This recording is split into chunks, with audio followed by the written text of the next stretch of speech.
Today is the 20th of March and we're inside our unheated greenhouse, and you see how advanced all my maples are. These are almost in leaf. The shojo's coming into leaf, and this is Benichidori in leaf. But we are inside the greenhouse, so the temperature is about maybe 4 to 5 degrees centigrade warmer than outside. This is another Deishojo. It's got a strange coppery color, but once the leaves are open, it'll be a bright red. So why am I showing you these pictures? Look at that, another Deishojo here. I'm showing you these pictures because I'm going to work on the maples today. And the maples I'm going to work on are in the open. So they are about maybe 2-3 weeks behind the ones which are in the greenhouse. So I will take you out to the open area and show you what I'm about to do. Now these are maples that we've been growing in flower pots, and they've been here for at least 10 to 15 years. They started off life growing in the field, and as you know me, I'm always doing air layering and propagating, lots and lots of air layering. Like this one for instance. This apparently was only air layered last year. This is an ordinary mountain maple, I think. Let me see.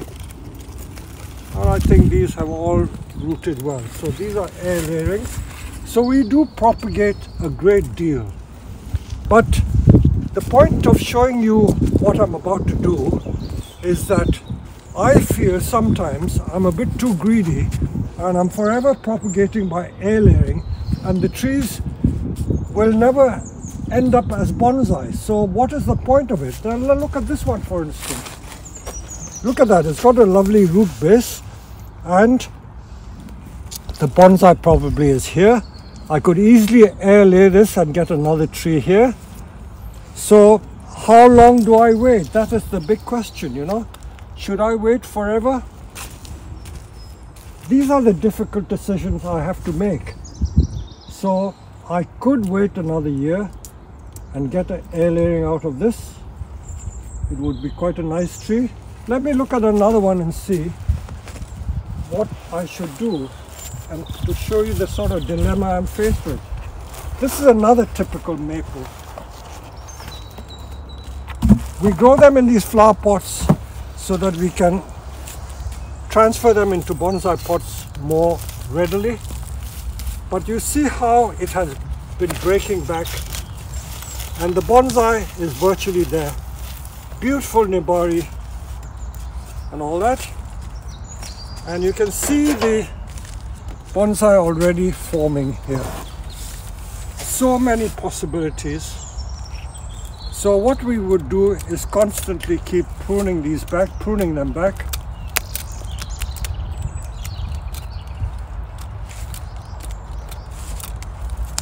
So we have the makings of a very nice bonsai. I can either cut it here or use that. The roots here are quite interesting. So this is how this would be done. I'll probably just put it in a bonsai training pot and see what happens from here on. So I didn't have to do a lot on that one. There are some others which I have to do more work. Let's look at each one and see what needs to be done. Okay, let's look at this one.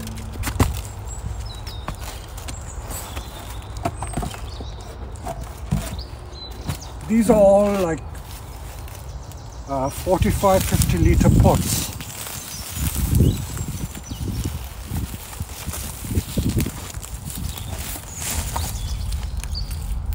So you can see what I did. We cut the top off, and you see how the buds are breaking all over the place. So this could be quite an interesting tree. Don't know where this root is going. Probably don't need it. I'm going to pot it up. So if I wanted to make a bonsai, I would probably cut it off here. That means with a silky saw we would cut it there and then let it progress. So this is what we would do with this one. I don't know how sharp my silky saws are.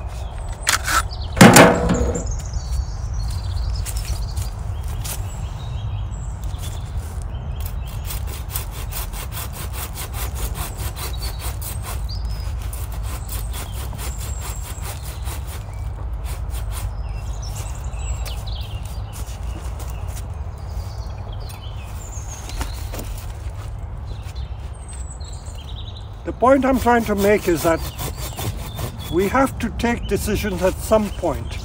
I can't let these grow forever. Otherwise I'll never see the end of the bonsai.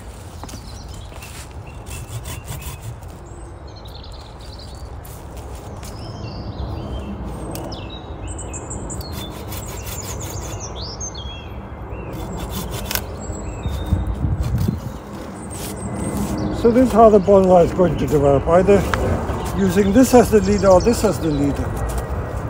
And then we will grow the new laterals again. Another one we can look at is this one here. Every tree is just interesting, every tree is different. Just look at this one here. This is a rather strange one. I don't know whether this is a sucker or what, but that's a different tree there. I thought there's another maple there.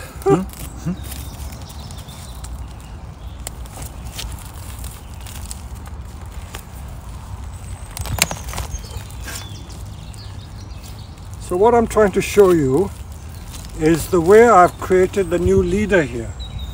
If you look at this tree, you see it's chopped there, and you get the new leader forming like so. You see that's how the new leader forms. That is the new leader. And if I don't want it going too tall, I take that off, and hopefully it'll now bush out there, and you've got the start of a new taper there. Let's see what's happening to this one here. Don't know whether this is a separate plant or a sucker from the same tree.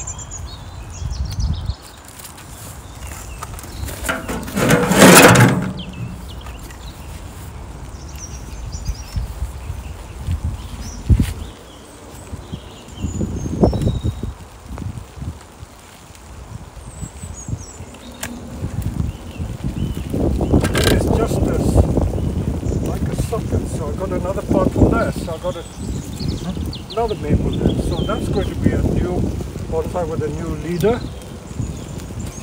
So let us keep walking around. Wherever I turn, I can see the results of my work. Look at this one here. You see how we've created the new leader here? See, we chopped it there and the new shoot has been allowed to grow. So this is the new leader forming. And these are the new branches, and because I don't need to keep letting it grow endlessly, I should really bite the bullet. I will keep this just to pull the sap up, and this is how we're going to start this bonsai, like that, like so, this way. So this is going to be the start of another bonsai like that. Let me go further on and see what else there is. There.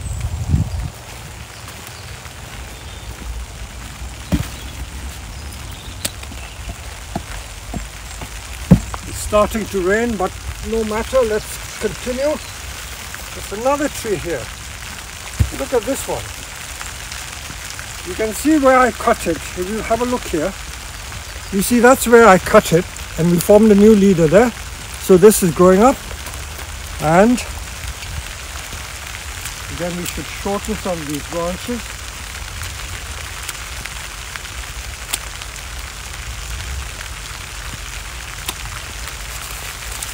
So this is how this tree is going to develop, like so.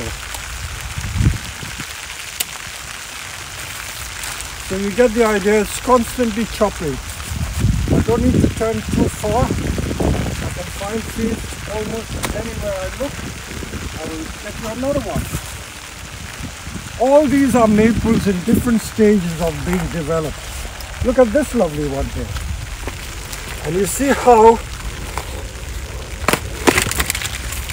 see the distressing of the trunk gives it a natural shari there. A lot of this lovely beautiful shari there.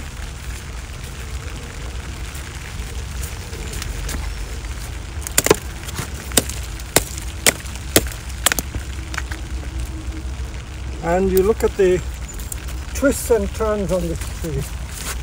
Look at it. so interesting.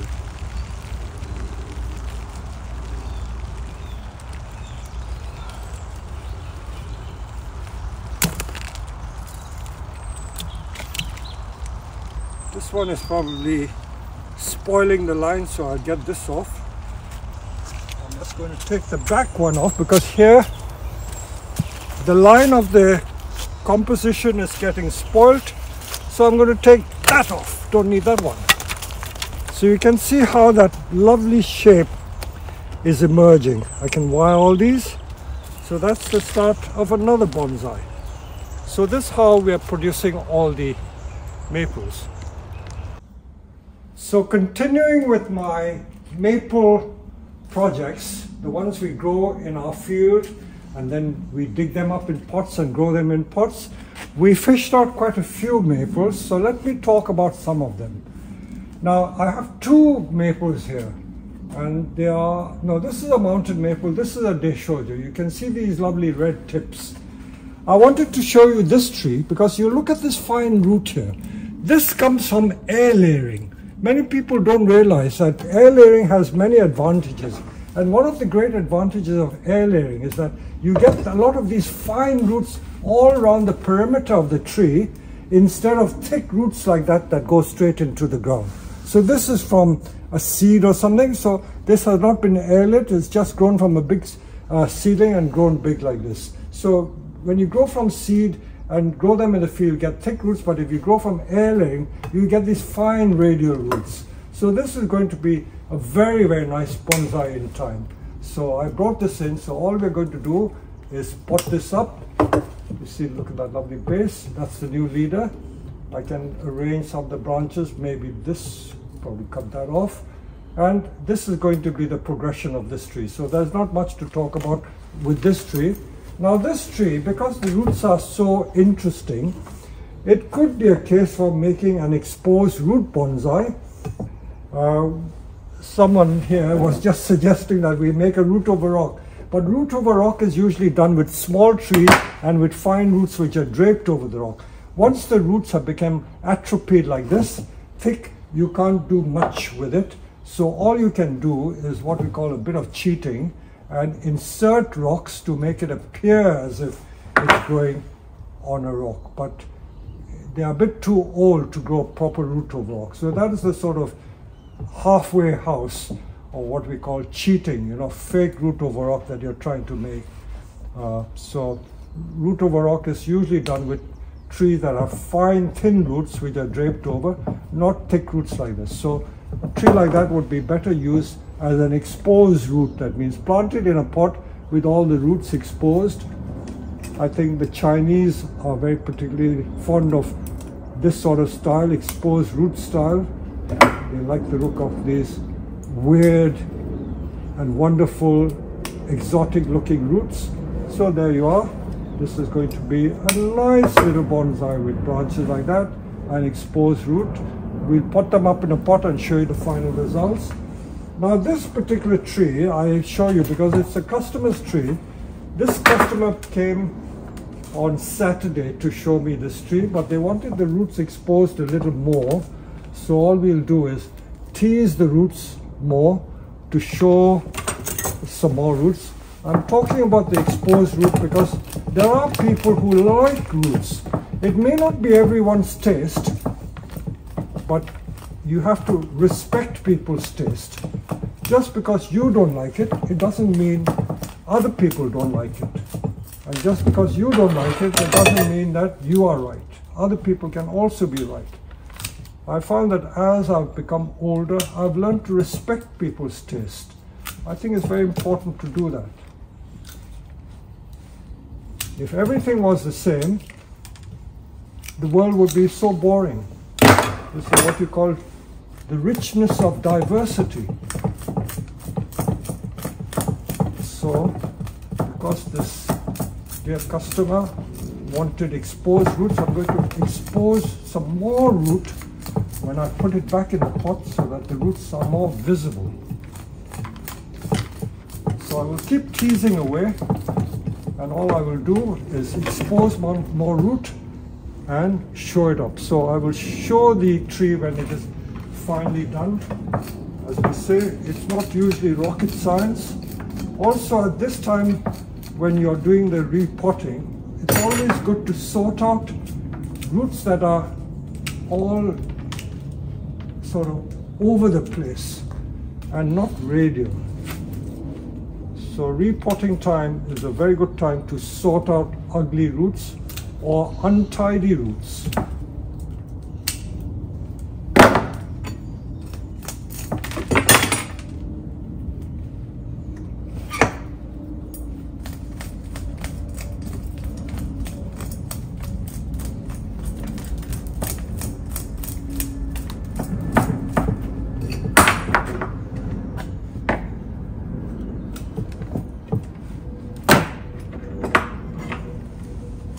Now this is a case where it might be worth jetting some of the soil off with a hose pipe to see if I can expose more root. Some people in fact do that. As I say, in Japan they're very fond of doing that with Satsuki azaleas. But I always feel it's a bit too drastic to wash every grain of soil off.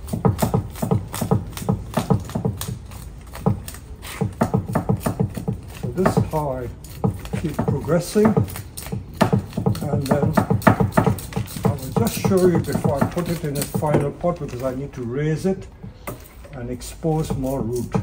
Okay, so sorry about all these different half-finished jobs, because I have so much to get on with. I want to show you everything that I've got here. Now this is another tree I dragged in from the field. Believe you me, we don't just have 10 or 20, we have hundreds, easily 500 to 1,000 of these trees that have been grown over a period of 36 years since I've been at Collins. So they are my long-term projects and they're all coming up to fruition. But as I mentioned at the start of this video, I have this habit of leaving it and leaving it, hoping that they will either get thicker in the trunk or become more interesting, and then I never get to see the end product.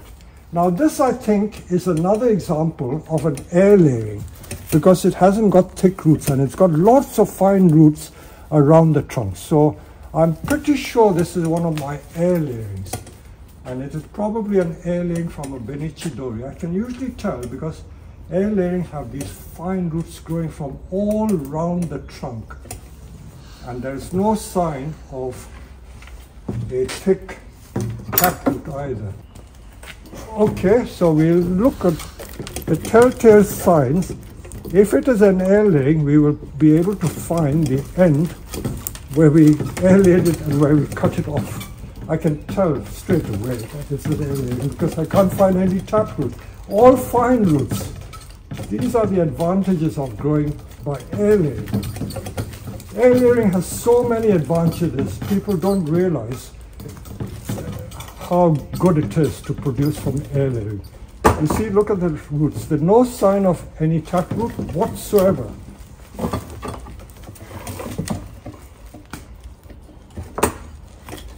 Can't find the end of it.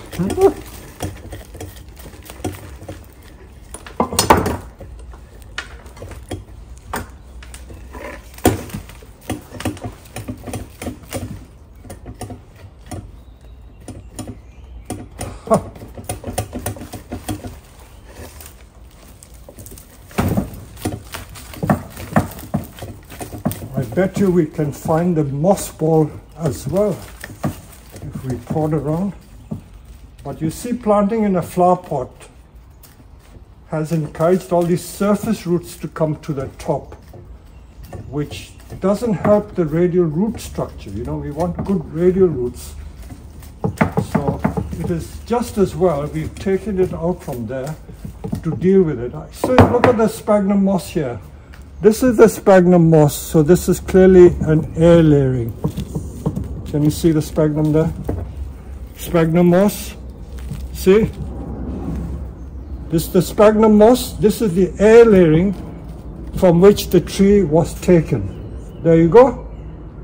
So that is clearly an air layering. Let's get a bit deeper. I think this is Deishojo. Deishojo's air layer very easily. This and Benichi Dori are two very good species or varieties that take to air layering well.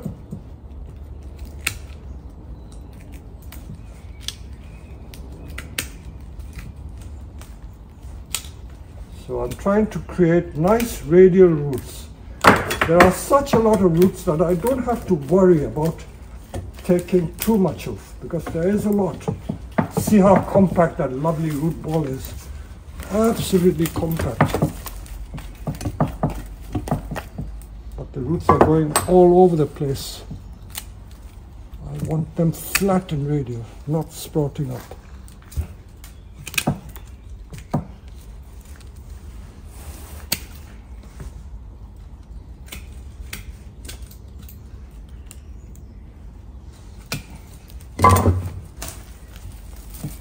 So this is certainly what we've established, that this is an air layering.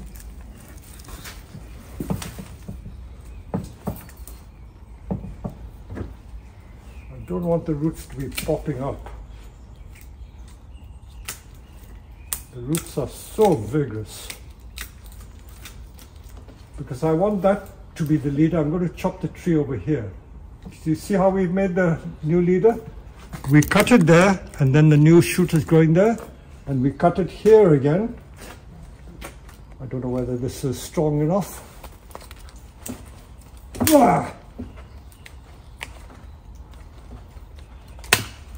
That is your future tree.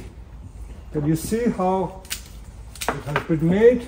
And if it was an air layering, this is no more than 3 years old. So how can you describe this tree as 3 years old? It's 3 years from air layering, but the stem is probably older than that. And I can still go deep into there and still not come across where I severed the trunk off from. So I can get it in a fairly shallow pot should I want to.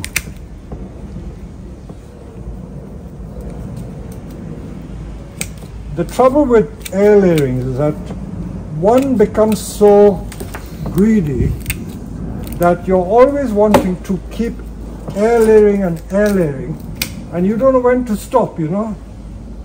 There are some trees I've taken about 7 plants from the top, and as the new leader grows, I take a air layering of the leader. So it never ends, but you have to call it a day at some point, and I'm going to do in this video another very interesting project where I have to really bite the bullet. I always talk of biting the bullet, but very often I hesitate because I'm too greedy and always wanting to propagate more and more. But there comes a time when I need to stop because I want to see the finished product in my lifetime. So there you are, nice shallow root ball. That's going to be potted up. That's going to make a lovely bonsai from air layering. Look at that. Okay, now we'll tackle a very interesting tree. Today the sun is shining, but just a minute ago, if you look at the black clouds, we had hailstones and torrential rain. So towards the end of March, you get this strange weather in England, which you just can't predict, but it's quite nice. It's getting nice and warm. So I'm going to complete the rest of the maple project that I was starting. The maples which are growing out in the open are not yet in leaf, so I can still work on them. So let's carry on doing these maple projects. As I said, many of these projects were earmarked for air layering, but I don't want to. It's okay. I don't want to continue air layering ad infinitum because I will never see the end of this thing. So this was one, because the superstructure is so nice, I decided I will lay that, but ideally the tree should be cut down to there. Now this is another one that we looked at. So the choice on this one, as you can see, I can make the leader there so that it's not too tall, but even like this it's quite interesting. So maybe that would make a very interesting tree like that. So probably I will take the other option, that means cut that off and we will wire this back on this side, and we have the start of a nice bonsai growing this way. So that's that one. So we'll rush through all of these and see what we can make of them. So I have so many maples. I'm going to work like lightning and get through all of them. So if you come close, this one already, you can see the progression of this tree. Again, this tree has been distressed in the front. I know that deciduous trees, we don't usually use shari and things, but it looks very nice. And we cut off another branch there, and the new leader is growing there. So you can see how this tree is progressing. Nice twists and turns. So I don't want any more. I cut it there, and I cut it back there. And hopefully now it will produce more buds, and this will be the start of a lovely new bonsai. Some of these ugly roots we can cut off. Not everyone likes surface roots, and this we'll put in a bonsai training pot. So that one is out of the way. That's number 3. Now this is another one that has been growing. You can see how they're growing in just ordinary compost, nothing special, no acadam or anything. This is a lovely front, already lovely branching there. I don't want to keep letting it grow tall, but by cutting this, I'm going to force new growth to grow there. I will probably keep this as the new leader, but this is going to spoil the taper. I'll cut that off. So this is how this one is going to grow. But this I'll put back in its flower pot. I'm not going to put it in a bonsai training pot at all. Okay, let's look at another one. This one is another lovely one with beautiful nebari coming along. And I know it's a bit tall, but you can see that already the taper is forming very nicely here. So I've just got to be patient and let more side shoots grow to form a triangular shape like this. So this is the progress that I want this tree to make in the coming years. So each year, as you can see, we assess all these trees to see what needs doing and what needs not doing. So this is air layering, because the lovely radial roots come from air layering, and this I know is a Benichidori, and you can see the new leaders trying to grow from here. I try not to have too many shoots growing as the leader, because it may form what we call an inverse taper. So I will take that off. Thicker shoots also I will take off, and encourage new young shoots to grow. So this is the progress of this tree.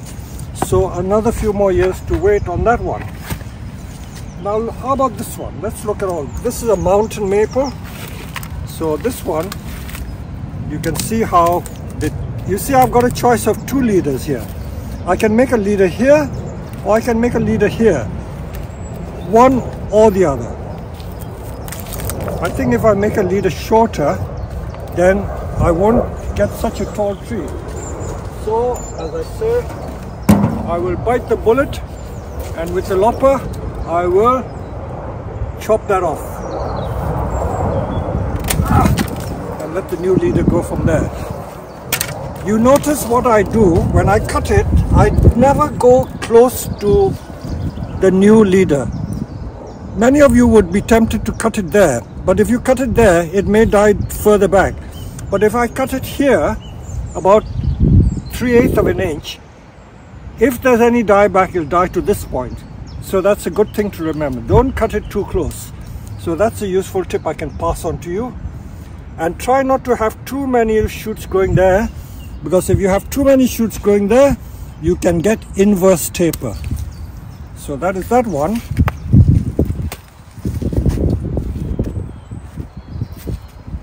I don't often use dissectums for making a bonsai, but this is a dissectum maple, and I think I will cut that there and let the tree grow that way. So that is that one done.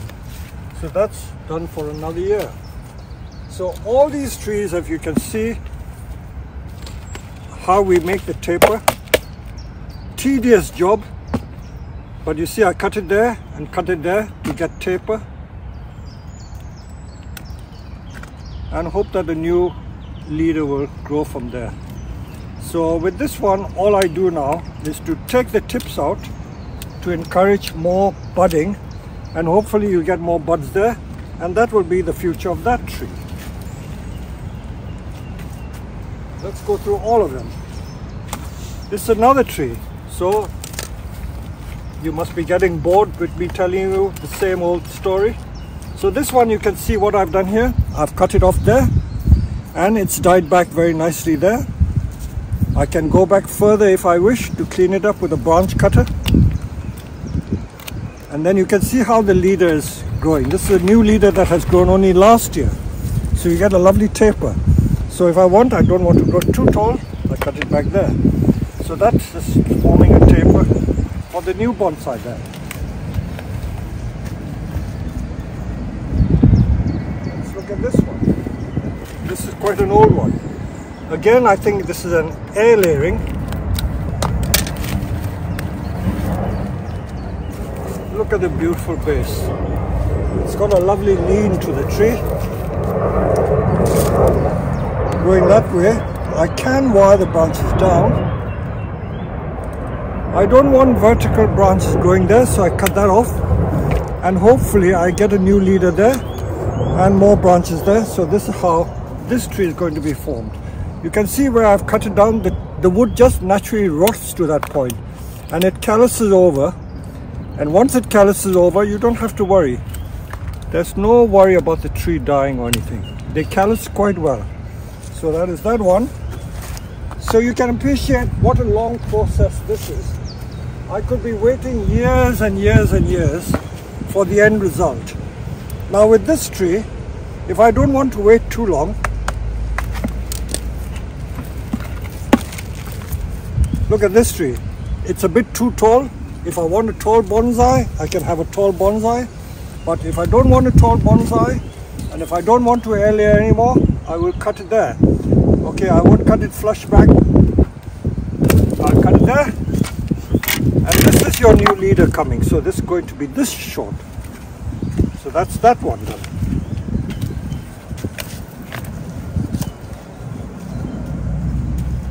Let's look at another one. As you can see, I have hundreds of maples here. Hundreds! That's the trouble. You've got to wait so long to see the end result. Now this is like a twin trunk almost. And you see how the roots keep coming out. They're so vigorous that the roots are all over the place. Now this is a very nice front for a twin trunk. This is also a possible front with this as a possible leader. But again, you see, I don't want too many branches coming from the same point because it will create inverse taper. So I will reduce this so that it forces new shoots to grow further back in the tree.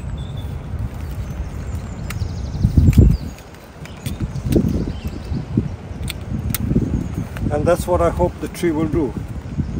I'll put it in a bigger pot to hasten the thickening of the trunk.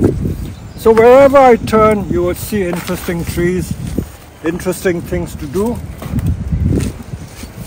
Let's have a look at this one.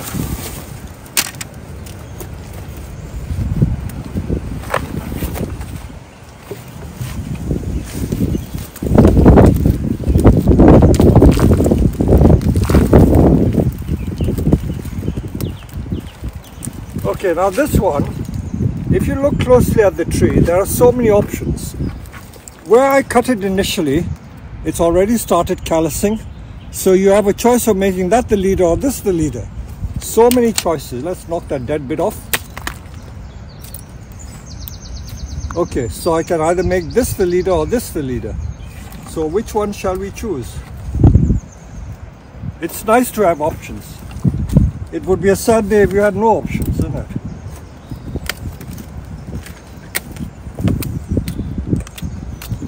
So I can either keep it like that, or if I was bold enough, I can go further down, but I'll wait for it to send more shoots before I take it too low. So I'll keep it like this and hope that it will send out more shoots, and then I will take more decisions as to whether to make the lead up here or to continue letting it grow there. There seems to be no end of material I've got here. This, by the way, is not a maple.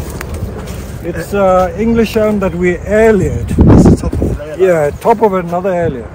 So this is another classic tree. And you see how the new leader is growing on this one? Look at the nebari on this. Look at the beautiful nebari. So this, whenever I see nice nebari, I know that this is an air layering of another tree. So this is obviously a nice new leader growing. I can keep it all should I want to. It could still make a very nice tree like this. Shall I keep it all? I could keep it all. If not, I can cut it there and make a new leader, which will have a better taper. So, bite the bullet.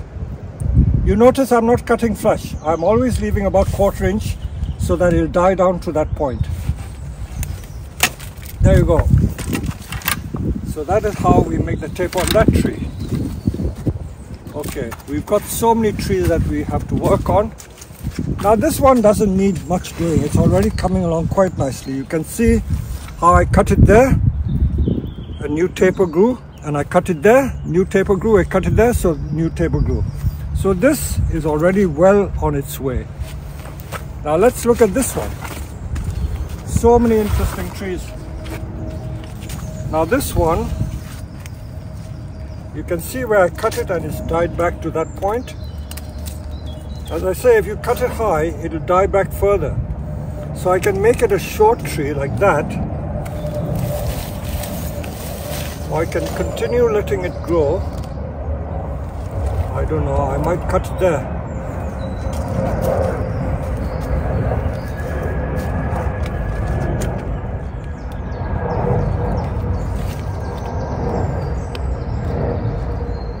I've got the choice of 2 leaders there.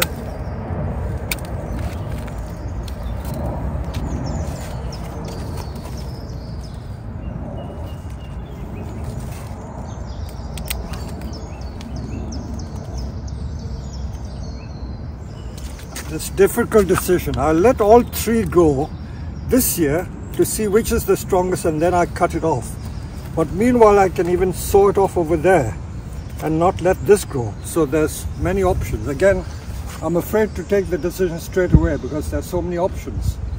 Probably I'll leave it. So sometimes you just got to be a bit patient. Now this is another classic tree.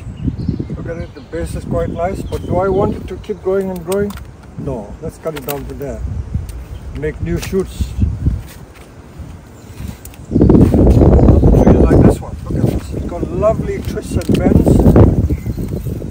So what do? I can either use that or use this.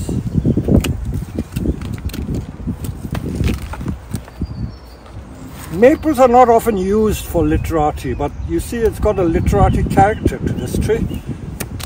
So that is the zigzag bend on this tree, and hopefully it'll produce new twigs and branches. Same with this one. I don't want to keep letting it go on and on and on.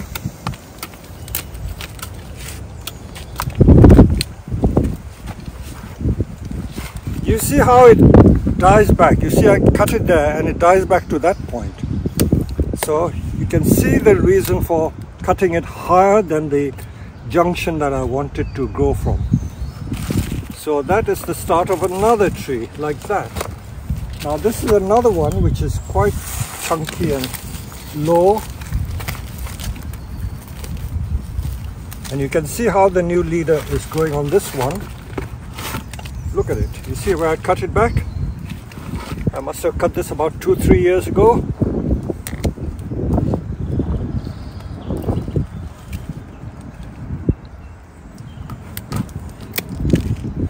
And this is the start of another chunky thick maple. I cut it there.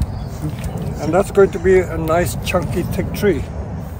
So where do I stop? It goes on and on. Now this is an interesting one.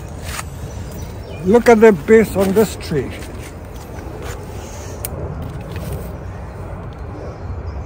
I could easily air layer there, but I don't think I will. I'm going to chop it down. Let me bring my electric saw, home in on this, and I will bring the saw.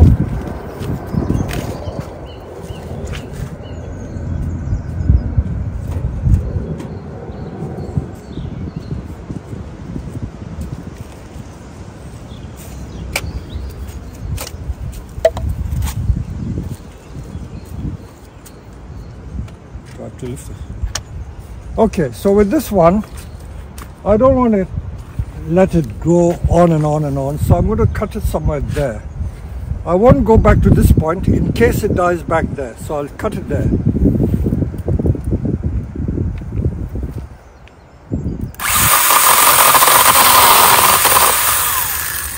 And this one is a bit too tight. But I think this branch is a bit too thick. I will never be able to use that thick one there. So that comes off.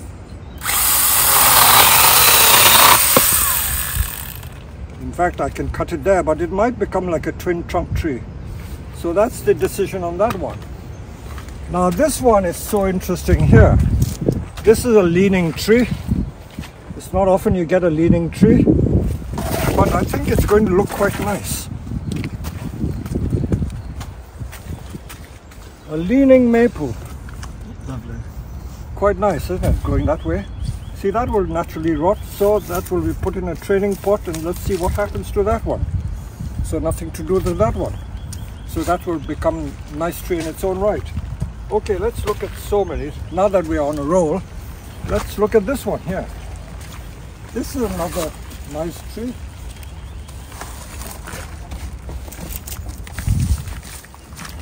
Okay, let's have a look at this. And this tree, you can see it's tried to produce another leader there, but it's too thick. I will keep all these young twigs over there and see what happens.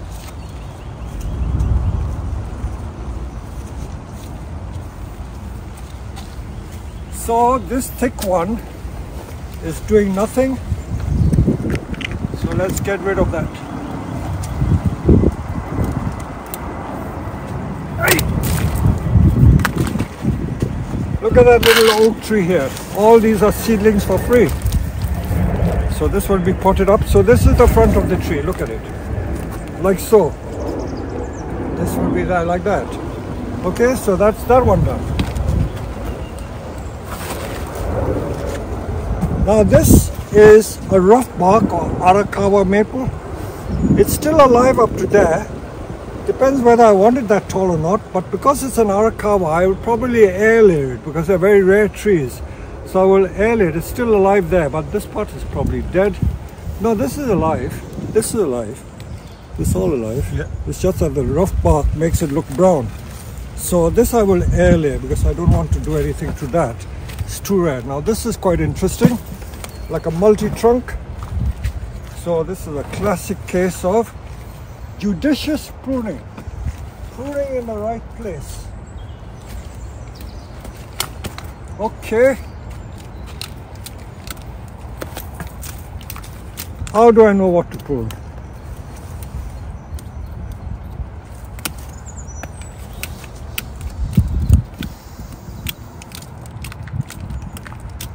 So if you want a taller tree, you can make it taller. If you don't want it that tall, I think I can cut it down to about here. You see, there's so many options. That's what I'm trying to point out to you. Because you have these options, it's such fun. So that tree will be like a twin trunk almost. Like that. So that will be another tree. Now this is going to be an interesting one. Look at this one. Whoop! Okay, look at that. If I didn't stand next to it, you don't get an idea as to how big it is. Now, I would normally air layer that rather than waste it, but as I say, I can't be waiting forever and a day. So let's get rid of it. So this is out of place. If I wanted to make a shorter tree, I could do that because every tree has got different options. If I wanted to make a short tree, I can cut it off there. And you can have a tree like this. Shorter tree, not so tall. So I don't know what to do. I was going to cut this and grow this tall because I've got a leader here. I don't know whether to air layer this or not. Yeah, I can hear that. Yeah, we get it, you get a nice twin trunk. So sometimes I think we will take the other decision. That means we will let this become the leader, cut this off so that it won't form inverse taper. Wherever you get a thick branch going, you'll get inverse taper. So I'm going to take this off and concentrate on this as the tree. Probably this will become the leader.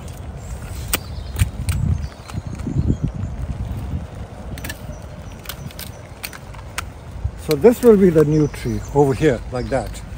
And as Josh says, we are going to airlay this to get a nice twin trunk maple from this end.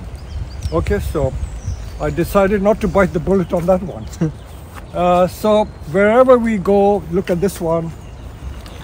The start of a nice bonsai there. This is another very interesting tree. Look at that. Look at that. Multi-trunk. Complicated roots. Not everyone's cup of tea, but interesting nevertheless. I will in fact take it indoors and pot it up and see what happens to this. So this is going to be an interesting tree. So this is a classic case. Again, you can see how the taper has grown where I cut it off. New tapers forming. And then if I don't want the tree that tall, the tree is going to be like that.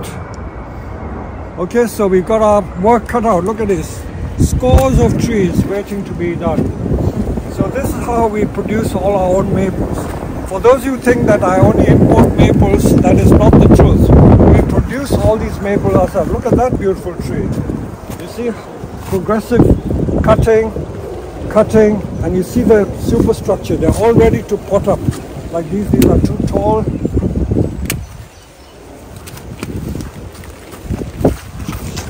Again, this is a classic case here. I cut it there, let it die back there, and you see the new leader growing. That's where the new leader is growing. I can make it grow this way, and we'll put it in a training pot and see how we progress. While we're here, I will show you this. This is a case of air layering. This is a cork bark elm, or an English elm, and this was air laid and then put in a basket, and then the roots have gone into another flower pot. So this will be tidied up. So we got a lot of tidying up to do. So much for showing you the basic cut. We will now pot some of these up, and I hope you've learned something from this video about making bonsai maples. There you go.